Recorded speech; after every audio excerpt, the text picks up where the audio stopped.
આજે છોટાઉદેપુર ખાતે ડેડિયાપાડાના ધારાસભ્ય ચૈતર વસાવા દ્વારા પત્રકાર પરિષદ કરવામાં આવી, જેમાં તેમણે ગંભીર આરોપો ફરી કરવાની શરૂઆત કરી.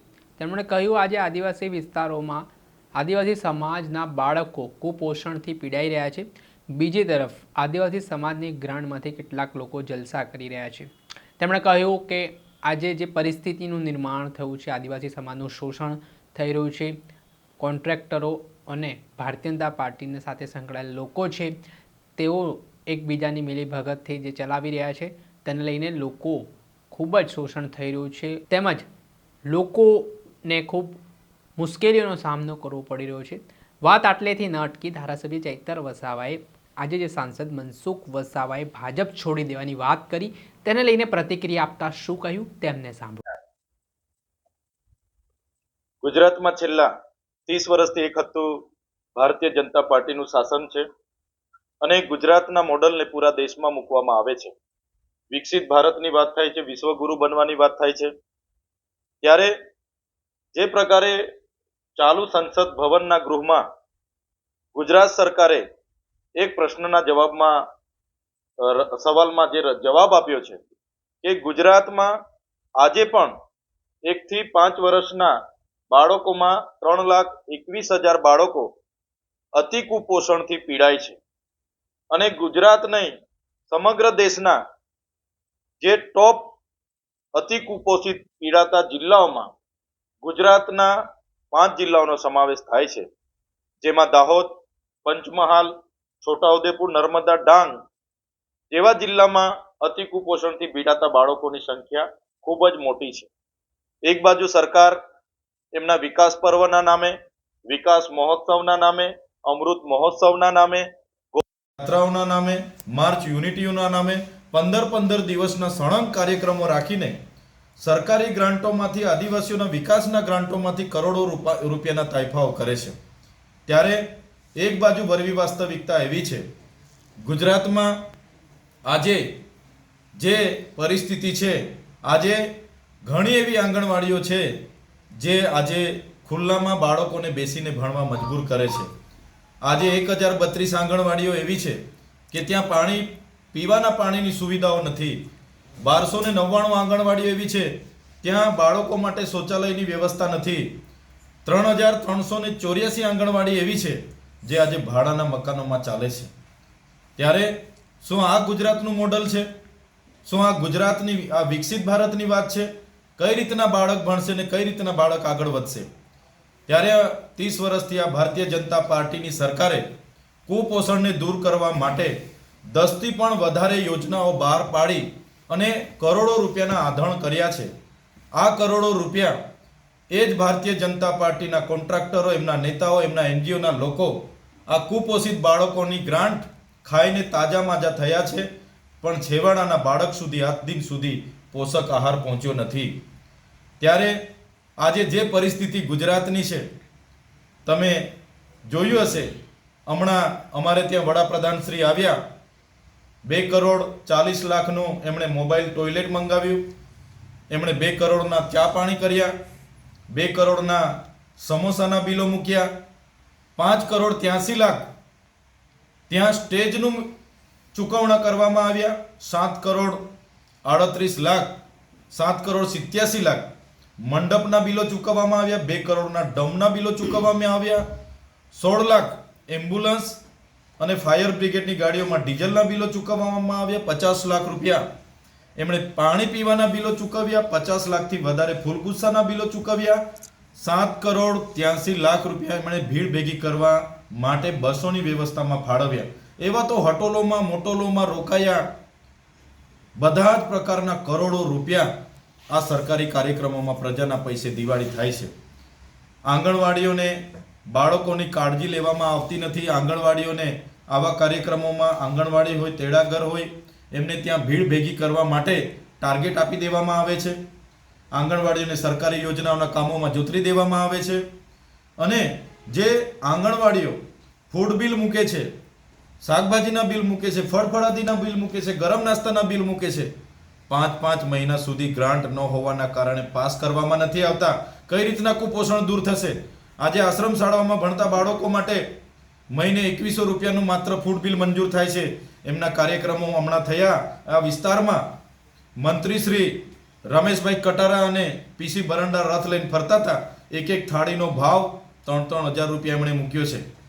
ત્યારે એક બાજુ મહિનાના અમારા બાળકોને 2100 રૂપિયા, પર ડેના 70 રૂપિયા, એ પર ડેના 70 રૂપિયામાં એને રહેવાનું, નાહવાનું, વાંચવાનું, લાઇટ બિલ, ગૃહપતિનો પગાર, એને સવારે નાસ્તો, બપોરે જમવાનું, સાંજે જમવાનું, એ 70 રૂપિયામાં રસોઈયાનો પગાર.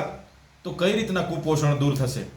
ત્યારે અમારે સરકારને વિનંતી છે, આ તમારા સરકારી કાર્યક્રમોના નામે આદિવાસી ગ્રાન્ટોમાંથી થતા તાઇફાઓ બંધ કરી દો અને આદિવાસીઓના કુપોષણ દૂર કરવા માટે, આદિવાસી સમાજના સિકલ સેલ એનેમિયા દૂર કરવા માટે શું તમારા પર આયોજન છે, શું કરવા માંગો છો, એ દિશા તરફ આગળ વધો. આજે આદિવાસી વિસ્તારમાં 1,71,350 બાળકો અતિ કુપોષણથી પીડાય છે અને કઈ રીતના તમે બહાર કાઢવાનો છો એની વાત કેમ ભાજપ સરકારના લોકો કરતા નથી? આજે 1,70,000 આદિવાસી મહિલાઓ સિકલ સેલ એનેમિયાથી પીડાય છે.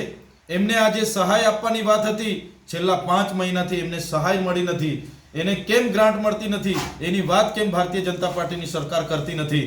ત્યારે આદિવાસીઓના વિકાસની ગ્રાન્ટના જે તાઇફાઓ થાય છે એને રોકવા માટે આદિવાસી વિસ્તારમાં આંગણવાડી બને, શાળા બને, આરોગ્યમાં પૂરતા ડોક્ટર હોય, પૂરતા સાધનો હોય અને આદિવાસીને ત્યાં ને ત્યાં સારવાર મળે, એના માટે આમ આદમી પાર્ટી આવનારા દિવસોમાં ગામડેથી લઈને શહેરો તરફ જન આંદોલન કરવાની છે.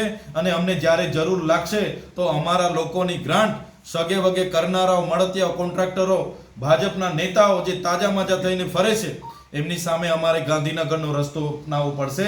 તો આવનારા દિવસોમાં આદિવાસી સમાજ આમ આદમી પાર્ટીના બેનર હેઠળ ગાંધીનગર તરફ પણ કૂચ કરવાનો છે. સાંસદ મનસુખ વસાવાનો આક્ષેપ છે કે 75 લાખ માંગણીનું રેકોર્ડિંગ એમના જોડે છે. કલેક્ટર ચેતર વસાવાથી ડરી રહ્યા છે અને પોતે પ્રેસ કોન્ફરન્સ કરીને કહ્યું છે કે હું આ જો મને ન્યાય નહીં મળે તો હું ભાજપ છોડી દઈશ. શું કહેશો ચેતર? હમણાં જ છોડી દે ભાજપ. મનસુખભાઈ, ભાજપ છોડવાથી અમને કોઈને ફેર પડતો નથી. ત્યારે સાંસદ તરીકે તમે એક ધારાસભ્ય પર 75 લાખ રૂપિયા માગણી કર્યા લીધાના આક્ષેપ કરો છો. તમે કહો છો કે કલેક્ટરે અમને રજૂઆત કરી છે અને કલેક્ટર સાહેબે ગઈકાલે ખુલાસો આપ્યો કે મનસુખભાઈ ખોટું બોલે છે, પાયાવિહોણી વાતો કરે છે. ત્યારે મનસુખભાઈએ જાહેરમાં આવીને જનતાને ગેરમાર્ગે દોર્યા છે, એની માફી માંગવી જોઈએ. મનસુખભાઈ, 30 વર્ષથી એક શાસન તમારું છે, એક હતું શાસન તમારું છે, અધિકારીઓ તમારા છે, પોલીસ તમારું છે. તમારા પર એવા પુરાવા હોય તો તમે જાહેર કરો, જનતાને જણાવો. આવી પાયાવા વિહોણી વાતો કરવાનું બંધ કરો. અગર તમે આ જ પ્રકારની તમારી એલફેલ વાતો, વાણી વિલાસ કરતા રહેશો તો મજબૂરન અમારે આવનારા દિવસોમાં તમારા પર લીગલી કાર્યવાહી કરવી પડશે. મનસુખભાઈનું ચાલ, ચરિત્ર અને ચહેરો ખબર પડી ગઈ છે. ત્યારે આજે ભારતીય જનતા પાર્ટીના સરકાર પર દબાણ કરે છે કે તમે આમાં કાર્યવાહી કરો, નહીં તો હું ભાજપ છોડી દઈશ. જ્યારે તમારે સ્ટેટમેન્ટ આપવાનું હતું, તમે કોઈ સરકારને પૂછ્યું હતું? ત્યારે તમે સરકારને મારા વિરોધમાં સ્ટેટમેન્ટ આપવાનું હતું, તમે ભાજપના નેતાઓને, પ્રદેશના નેતાઓને પૂછ્યું હતું?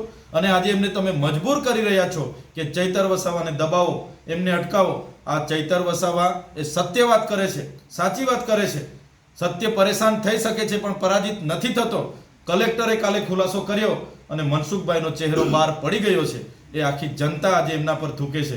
ત્યારે મનસુખભાઈ, ભાજપમાંથી રાજીનામું આપવાની વાત તમે આગળ પણ કરી હતી, પણ માત્ર ને માત્ર સ્ટન્ટ કરો છો. તમારે રાજીનામું આપવાનું હોય લખીને હમણાં લોકસભાના અધ્યક્ષને આપી આવો. તમારે કોઈને કહેવાની કે પૂછવાની જરૂર નથી, અધ્યક્ષને આપો અને આવો મેદાનમાં, એટલે ખબર પાડી અમે કોણ છે તે. ચેતરભાઈ, તેઓએ એમ પણ કહ્યું કે કલેક્ટરને ચેતર વસાવાએ દબાણ કર્યું હતું એટલે કલેક્ટરે આવું કર્યું. એ બાબતે શું કહેશો? ચૈતરભાઈ વસાવા એ આમ આદમી પાર્ટીના ધારાસભ્ય છે અને જનતાના લોકોના લોકપ્રતિનિધિ છે. ત્યાં મનરેગાનું કૌભાંડ થયું. મેં કીધું અહીંયા મનરેગામાં બચુ ખાબડ, હીરા જોટવાએ કૌભાંડ કર્યું છે. તરત મનસુખભાઈ વસાવા મારા સામે મોરચો માંડી દીધો. મેં કીધું નલ સે જલમાં અહીંયા કૌભાંડ થયું છે. મનસુખ વસાવા મોરચો લઈને કલેક્ટરમાં પહોંચી ગયા. મેં કીધું બોડેલીમાં અને નર્મદામાં કાર્યપાલક ઇજનેરની બોગસ કચેરી ચાલે છે. મનસુખ વસાવા મોરચો લઈને ત્યાં પહોંચી ગયા. મેં કીધું અહીંયા નકલી કોલેજ જીએનએમના નામે ચાલે છે. મનસુખ વસાવા મારી સામે મોરચો લઈને પહોંચી ગયા. આજે જ્યારે નરેન્દ્રભાઈ મોદી અમારા ડેડિયાપાડામાં આવ્યા, મેં જે પ્રતિમા સ્થાપિત એને ફૂલહાર કર્યું, 50 કરોડનો ખર્ચો થયો અને ટ્રાઇબલ સપ્લાનમાંથી ખર્ચો થયો. અમારા લોકોને અહીંયા ફૂડ બિલ મંજૂર નથી થતા, સિકલ સેલની ગ્રાન્ટ મંજૂર નથી થતી અને કરોડો રૂપિયાના તમે તાઇફા કરો. ધારાસભ્ય તરીકે એ માહિતી મેળવવાનો મારો અધિકાર છે. મેં માહિતી માંગી છે એટલે માહિતી માંગી અને મેં તપાસની માંગ કરી છે. રેલો મનસુખભાઈના ઘર સુધી જવાનો છે એટલે મનસુખભાઈ ડરેલા છે, ગભરાયેલા છે અને રાજીનામું આપવાની વાત કરે છે. સરકારને દબાવે છે, બ્લેકમેલ કરે છે, મજબૂર કરે છે. હું રાજીનામું આપીશ. ભાઈ, તમે સ્ટેટમેન્ટ આપો છો ત્યારે સરકારને, તમારી પાર્ટીને પૂછો છો? તમે આ પ્રકારના પાયાવિહોણા સ્ટેટમેન્ટ આપો છો. એટલે મનસુખભાઈ માનસિક રીતે બીમાર છે. એમણે કોઈ મનોચિકિત્સકની સારવાર લેવી જોઈએ અને એમના મનમાં એવું છે કે હું કરું એ જ અહીંયા થાય, હું જ સર્વે સર્વા, હું જ પાર્ટીનો મોભી. તો એવું નથી. મનસુખભાઈ એકવાર પટ્ટો ઉતારીને મેદાનમાં આવે ને, એમને ખુરશી આપવા માટે અમારા વિસ્તારમાં કોઈ તૈયાર નથી. હાઇડ્રો પ્રોજેક્ટ પર શું કહેશો? તમે ચીમકી આપી છે આવનાર સમયનું બિલ કામ થવું. હાઇડ્રો પ્રોજેક્ટમાં કવાંટ અને નસવાડીના 28 ગામોની જમીનો સંપાદન કરવાની તજવીજ ચાલે છે. એ પ્રોજેક્ટમાં મોટા ઉદ્યોગપતિઓ 10,000 કરોડના MOU કર્યા છે. ત્યારે આપના માધ્યમથી આ ભાજપની ઉદ્યોગપતિઓની સરકારને અમે કહેવા માંગીએ છીએ, આદિવાસી સમાજ એ ભોળો છે, શાંતિપ્રિય છે, સંવિધાનમાં માનનારો છે, સમાજમાં માનનારો છે. અમે અનેકવાર તમને ગ્રામ સભાઓના ઠરાવો નામંજૂર કરીને આપ્યા છે, આમાંથી અસહમતિ અમે દર્શાવી છે. છતાં તમે વારે ઘડીએ ખાસ ગ્રામ સભાઓ રખાવીને ત્યાં સહમતિના ઠરાવો લેવા માટે સરપંચો પર આવો છો, સર્વે કરાવો છો. ત્યારે હવે અમે કહેવા માંગીએ છીએ કે આ હાઇડ્રો પ્રોજેક્ટના નામે અમે એક પણ ઇંચ જમીન આપવાના નથી. અને જો તમે પોલીસને આગળ કરીને અમારા લોકોને હેરાન પરેશાન કરવાનું કામ કરશો, હાઇડ્રો પ્રોજેક્ટના નામે તમે જમીન પડાવવાનું કામ કરશો, તો ભાલા, પાલિયા, તીરકામઠા, ધારિયા એ અમારા ઘરે અમે શણગાર માટે નથી મૂક્યા. જ્યારે જરૂર પડશે ને તે દિવસે અમે લાખોની સંખ્યામાં રોડ પર ઉતરીશું. જરૂર પડશે તો ગાંધીનગરની કૂચ પણ કરીશું અને નેપાળમાં જે નેપાળના લોકોએ કરી છે એ ગાંધીનગરમાં પણ અમે નેપાળવાળી કરીશું. છેતરભાઈ, દારૂ મુદ્દે જે રીતે એક નવો કાયદો, નવો નિયમ આવી રહ્યો છે ગુજરાતમાં કે ઘરે રૂમમાં તમે દારૂ પી શકો છો, તમારા ટેરેસ ઉપર પી શકો છો, એટલે શું ગુજરાત સરકાર આ દારૂબંધી નાબૂદ કરી રહી છે એવું લાગે છે? ગુજરાતમાં આટલા વર્ષોથી દારૂબંધી છે, કરોડો રૂપિયાના આંધણ થાય છે અને દારૂની સાથે સાથે ડ્રગ્સ પેડલરો પણ ગામડે ગામડે હવે ડ્રગ્સ મળતા થઈ ગયા છે. આજે એક બાજુ ગાંધીનગરની પેલી સિટી છે, આપણે એ સિટીમાં પૂરેપૂરો દારૂની પરવાનગી આપી છે. આજે કેવડિયામાં ગિફ્ટ સિટી, ગાંધીનગરની ગિફ્ટ સિટીમાં આજ ભાજપની સરકારે દારૂ પીવા માટેની છૂટછાટ આપી છે. આજ કેવડિયામાં કેટલી હોટલોને દારૂની છૂટછાટ આપી છે. બેરોકટોક કેવડિયામાં દારૂ વેચાય છે. આજે અહીંયા મંત્રી શ્રી આવ્યા, PC બરંડા, એ જ ગુજરાત સરકારના મંત્રીએ સ્વીકાર્યું કે દારૂ તો વેચાવો બી જોઈએ ને દારૂ પીવો બી જોઈએ. આ જ એમની સરકારની નીતિ છે. એમણે દારૂબંધીના નામે એમના બુટલેગરો, ભાજપના નેતાઓને બધાને દારૂ વેચાવા માટેની છૂટછાટ આપવાની છે અને એમના સેક્શનો, એમના હપ્તાઓથી એમણે કમલોમાં ચલાવવાના છે.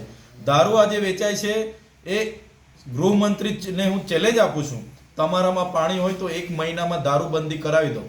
ગૃહમંત્રી ધારે તો કરાવી શકે છે પણ નથી કરાવવું. કેમ કે દારૂના જે સેક્શનો, દારૂના જે હપ્તાઓ એક છે એમના જિલ્લાના કમલોમાં જાય છે અને ગાંધીનગરના કમલોમાં જાય છે, જેનાથી જ આ પાર્ટી ચાલે છે. એટલે દારૂબંધી માત્ર નામની છે, એ દારૂ બેરોકટોક આ ભાજપની સરકારમાં મળે છે.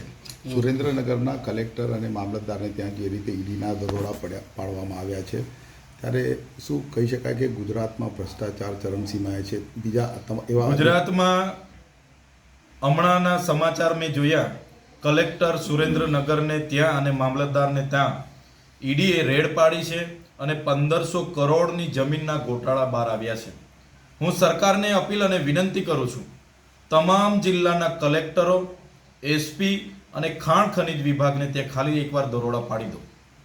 તમને હજારો કરોડની બેનામી સંપત્તિનો ફાઇલો એમને ત્યાં મળશે. આ છોટાઉદેપુર નર્મદાના ખાણ ખનીજ વિભાગના અધિકારીઓની કરોડો અબજોમાં સંપત્તિઓ છે.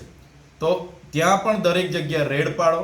બધા જ અધિકારીઓ એવા નથી હોતા, પણ આમાંથી હું ચેલેન્જ સાથે કેમ છું?